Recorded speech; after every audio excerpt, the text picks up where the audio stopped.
Ito naman ay isang pahayag na may temang ano ang gagawin ko kapag nasuway ko ang mga magulang ko. Iharap sa atin ito ni Brother Alex Porlares.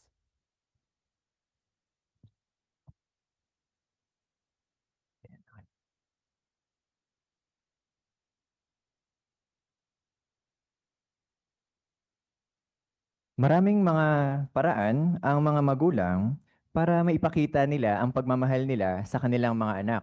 At isa na rito no, yung pagtatakda ng patakaran tulad ng curfew, tamang paggamit ng gadgets, at ang inaasahang mga magagandang asal sa loob at labas ng kanilang bahay. Ngunit paano kung hindi mo nasunod ang mga ito? Magtatampo ka ba?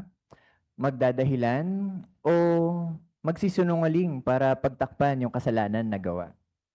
Bueno, sa pahayag na ito, tatalakayin natin ang ilang hakbang na makakatulong sa iyo kung nasuway mo ang iyong magulang. Mga hakbang na hindi lang makakatulong para maitama ang pagkakamali, kundi para mapatibay din yung ugnayan at tiwala ninyo sa loob ng pamilya. Unang hakbang, aminin ang ginawa mo.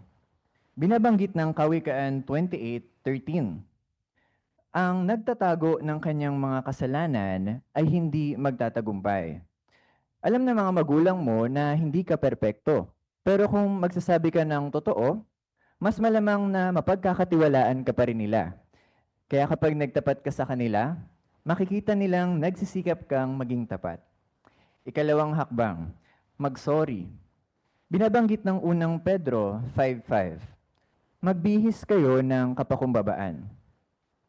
Ibig sabihin, kailangan ng kapakumbabaan upang matutong humingi ng tawad.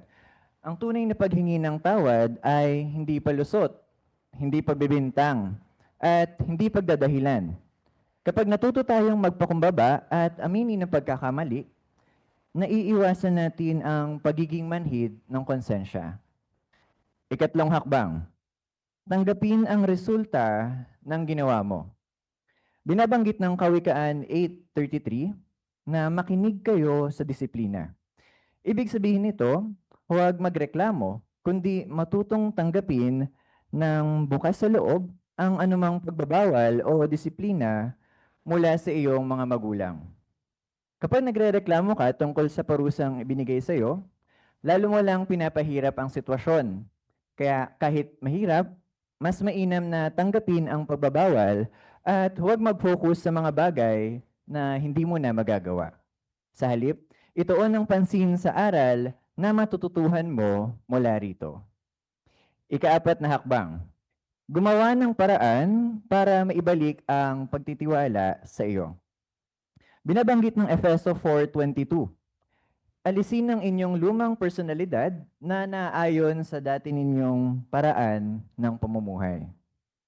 Patuloy kang gumawa ng tama para maipakita mong responsable ka. Sa bawat tamang desisyon na ginagawa mo, unti-unti mong pinapatunayang ikaw ay nagiging mas responsable. Kaya kung patuloy mong pinapakita sa iyong mga magulang na hindi mo na ulitin ang dating pagkakamali, babalik at babalik din ang tiwala nila sa iyo.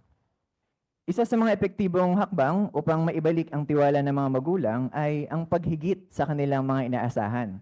Paano yon? Halimbawa, kahit hindi ka malilate, ipaalam mo pa rin kung pauwi ka na. Sa ganitong paraan, pinapakita mong seryoso kang maibalik ang tiwala nila sa iyo.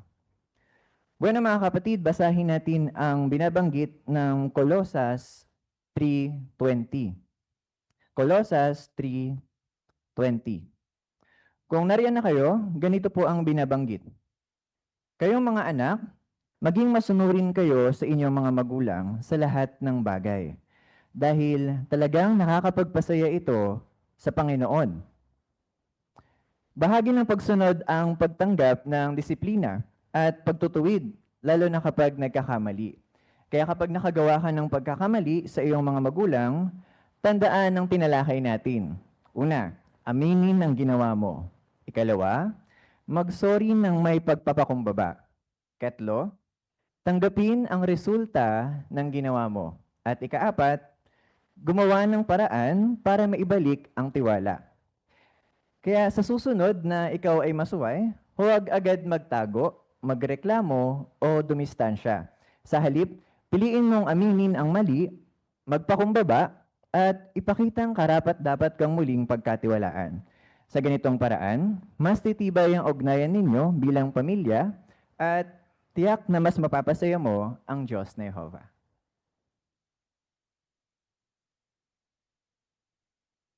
Maraming salamat, Brother Alex Parlares, sa malinaw na pahayag mo.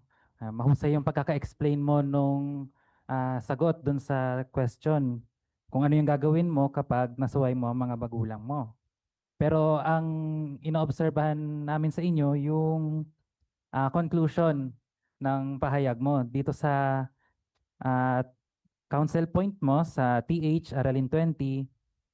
Ito yung tungkol sa epektibong konklusyon. Ang sabi dito, ah, yung sa first bullet, ang sabi, iugnay ang konklusyon mo sa pangunahing paksa. Pwede mong ulitin, sabihin sa ibang paraan yung tema ng pahayag o yung ilang sa mga main point ng pahayag mo. At yun nga yung napansin namin doon sa conclusion ng pahayag mo. So parang nagkaroon ka ng maiksing review ng buong pahayag doon sa conclusion ng talk.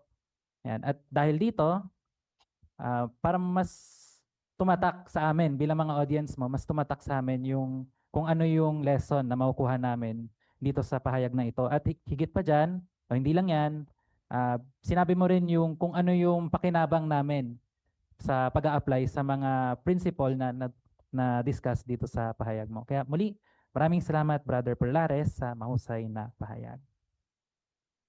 Dito